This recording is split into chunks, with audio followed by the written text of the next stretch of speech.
খেলাপি ঋণ আদায়ে মিশ্র অবস্থা দেশের ব্যাংকগুলোর বেশিরভাগের অবস্থা সন্তোষজনক নয়। পরিদর্শনে যাচ্ছেন কেন্দ্রীয় ব্যাংকের প্রতিনিধিরা। বর্তমান অবস্থায় এলডিসি উত্তোলনের সুযোগ নেই মন্তব্য খসরুর। রাজনৈতিক অনিশ্চয়তা সহ নানা কারণে ক্রয়াদেশ হারাচ্ছেন ব্যবসায়ীরা। এবং ভোক্তা পর্যায়ে 12 কেজি এলপিজি সিলিন্ডারের দাম কমল 26 টাকা।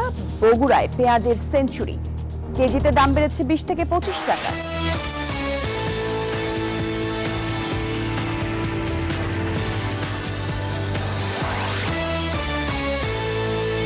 আমন্ত্রণ ব্যবসা বাণিজ্য আর অর্থনীতির সবশেষ খবর নিয়ে নিউজ 24 এর নিয়মিত আয়োজন পূবালী ব্যাংক পিএলসি বিজনেস টাইমে আপনাদের সঙ্গে আমি জান্নাতুল কুলি আছি। শিরোনাম দেখছিলেন শুরুতেই। খেলাপি ঋণ আদায়ে মিশ্র অবস্থায় দেশের ব্যাংকগুলো। কিছু ব্যাংক বাংলাদেশ ব্যাংকের নির্ধারিত টার্গেট পূরণ করতে পারলেও বেশিরভাগের অবস্থা সন্তোষজনক নয়। খেলাপি হওয়া প্রতিষ্ঠানের অবস্থা দেখতে পরিদর্শনেও যাচ্ছেন কেন্দ্রীয় ব্যাংকের প্রতিনিধিরা। এদিকে খেলাপি আদায় কম হওয়া ব্যাংকগুলোর লভ্যাংশও কমেছে। লাগামহীনভাবে খেলাপি ঋণ বাড়লেও আদায়ে গতি নেই বাণিজ্যিক ব্যাংকগুলোর। এরই মধ্যে মূলধন ঘাটতিতে পড়েছে 18টি বাণিজ্যিক ব্যাংক। এছাড়া এই তালিকায় রয়েছে 2টি রাষ্ট্রায়ত্ত ও 2টি বিশেষায়িত ব্যাংকও। খেলাপি আদায়ে সবচেয়ে ভালো করেছে রাষ্ট্রীয় মালিকানাধীন অগ্রণী ব্যাংক। 100 দিনের ঋণ আদায় কর্মসূচিতে 5,600 কোটি টাকার লক্ষ্য ঠিক করেছে ব্যাংকটি। অক্টোবর পর্যন্ত আদায় করতে পেরেছে 2,132 কোটি টাকা। অগ্রণীর ব্যবস্থাপনা পরিচালক বলছেন, গ্রাহকদের সাথে সুসম্পর্ক ঋণ আদায়ে সাফল্য এনে দিয়েছে তাদের। আমরা এখন সবথেকে বেশি ইফোর্ট দিচ্ছি আমাদের ক্লাসিফাইড লোন আদায়ের উপরে। আদায়, নিয়মিতকরণ এবং পুনঃতফসিল, এই 3টা ক্রাইটেরিয়ার উপরে আমরা জোর দিচ্ছি যে হয় আদায় নগদ আদায় হবে, না হলে পুনঃতফসিল হবে, না হলে অবলোকন হবে, সুদ মৌকুবের মাধ্যমে ঋণ আদায় হবে। 3-4টি ভাগে আমরা আদায়ের জন্য যে প্রচেষ্টা চালাচ্ছি এবং এটা ডিসেম্বর পর্যন্ত আমরা এটা সর্বোচ্চ প্রচেষ্টা চালাবো। ব্যাংকিং খাতের সংকট কাটাতে খেলাপি আদায়ে গতি ফেরানোর তাগিদ দিয়েছে কেন্দ্রীয় ব্যাংক। খেলাপি প্রতিষ্ঠানের অবস্থা পর্যালোচনা করতে বিভিন্ন ব্যাংক পরিদর্শনে যাচ্ছে কেন্দ্রীয় ব্যাংকের প্রতিনিধিরা। একে ইতিবাচক হিসেবে দেখছেন বিশেষজ্ঞরা। প্রধানতম ক্রাইটেরিয়া হচ্ছে আপনি আদায়ের মাধ্যমে, আর বিকল্প হচ্ছে যে আপনি রিটার্ন অফ করেন, রিশিডিউল করেন, এইভাবে করেন। রিশিডিউল করলে আপনি দেখছেন যে আপনার একটা বিশেষ নীতি সহায়তা দিয়ে আসছে যারা ক্ষতিগ্রস্ত ব্যবসায়ীদের, এই তাদেরকে এই নীতি সহায়তা দানের মাধ্যমে যে রিশিডিউলগুলো হবে সামনে, রিশিডিউল হলে ওই 1 নম্বর ব্যাংকগুলো একটু লিকুইড হবে।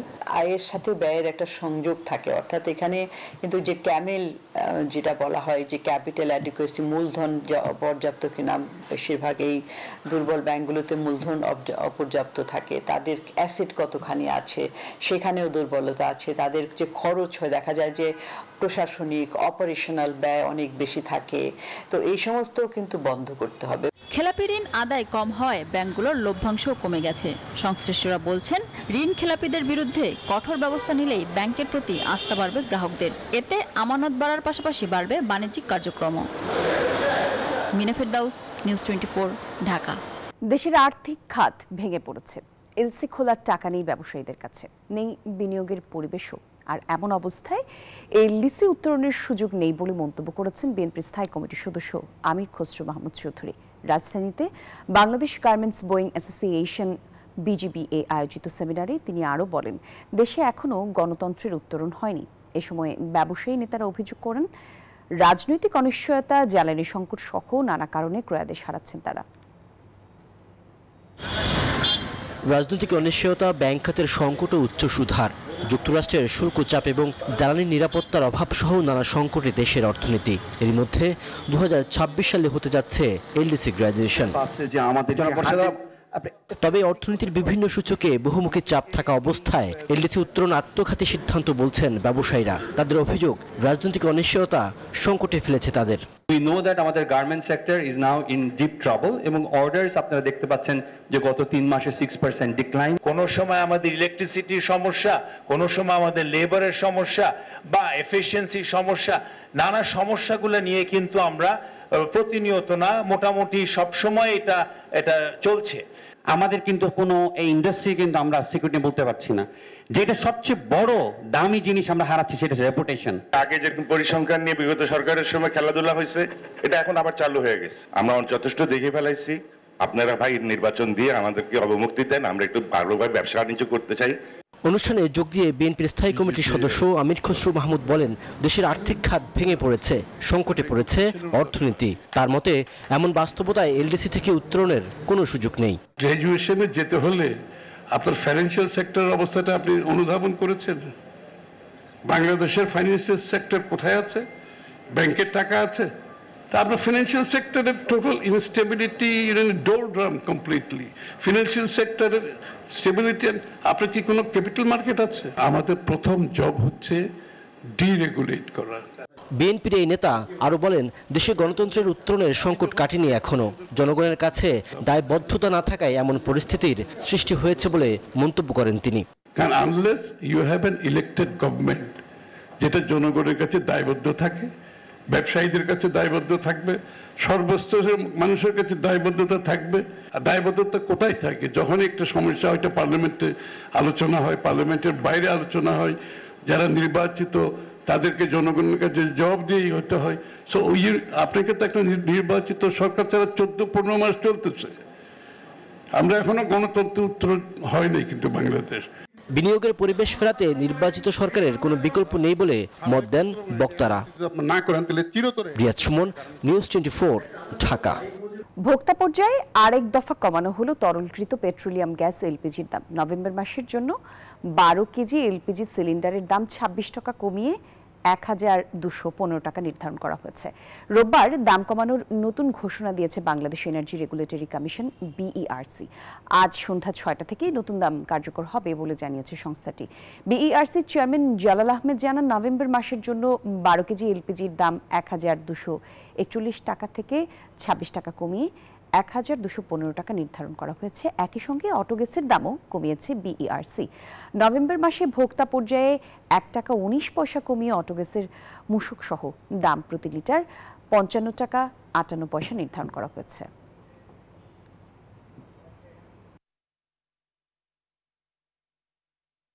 বগুড়ার বাজারে হঠাৎ করেই বেড়েছে পেঁয়াজের দাম। 3 থেকে 4 দিনের ব্যবধানে পাইকারি ও খুচরা বাজারে পেঁয়াজের দাম বেড়েছে কেজিতে 20 থেকে 25 টাকা। হঠাৎ দাম বেড়ে যাওয়ায় ক্রেতা সাধারণের মাঝে মিশ্র প্রতিক্রিয়া দেখা দিয়েছে। তারা বাজার মনিটরিং দাবি করছেন। তবে সম্প্রতি বৃষ্টি এবং মৌসুমের শেষ পর্যায়ে পেঁয়াজের পাইকারি হাটে দাম বেড়ে যাওয়ায় বাজারে প্রভাব পড়েছে। আর সরবরাহ বাড়লে দাম কমে যাবে এমনটা প্রত্যাশা ব্যবসায়ীদের।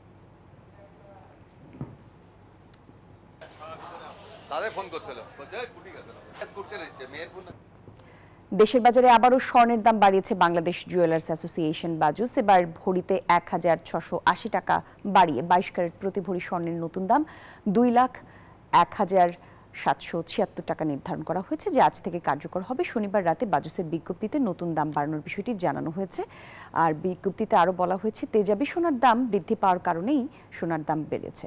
আর নতুন দাম অনুযায়ী 21 ক্যারেটের প্রতি ভরি স্বর্ণের দাম পড়বে 1,92,596 টাকা, আর 18 ক্যারেটের প্রতি ভরি 1,65,081 টাকা এবং সনাতন পদ্ধতির প্রতি ভরি স্বর্ণের দাম পড়বে 1,37,180 টাকা।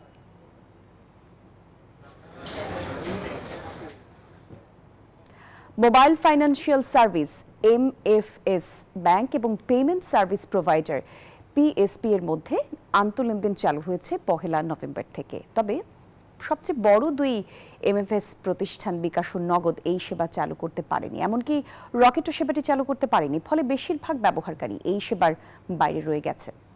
রবিবার নিয়মিত ব্রিফিংয়ে বাংলাদেশ ব্যাংকের মুখপাত্র জানান, নিরাপত্তা ত্রুটির কথা বলে শেষ সময় এসে বাংলাদেশ ব্যাংকের কাছে 3 মাস সময় চেয়েছে বিকাশ।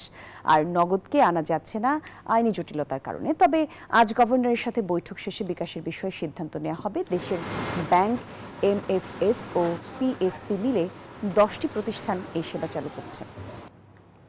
বিকাশ তাদের সিকিউরিটির বিষয়টি উল্লেখ করে বলেছে আমাদের 3 মাস সময় দেওয়া।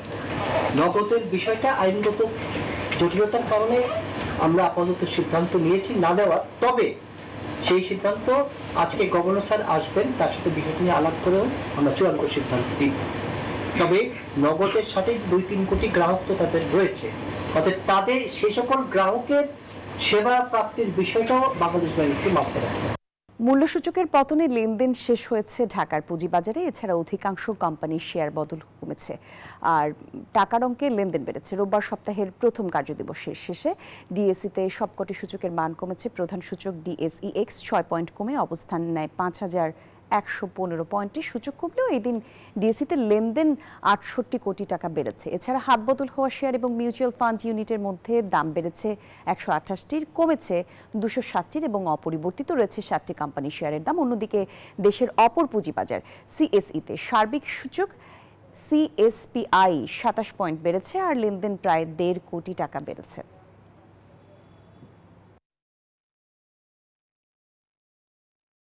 ফ্রি মেডিকেল কনসালটেশন সেবা ক্যাম্পেইন উদ্বোধন করল বাটারফ্লাই গ্রুপ।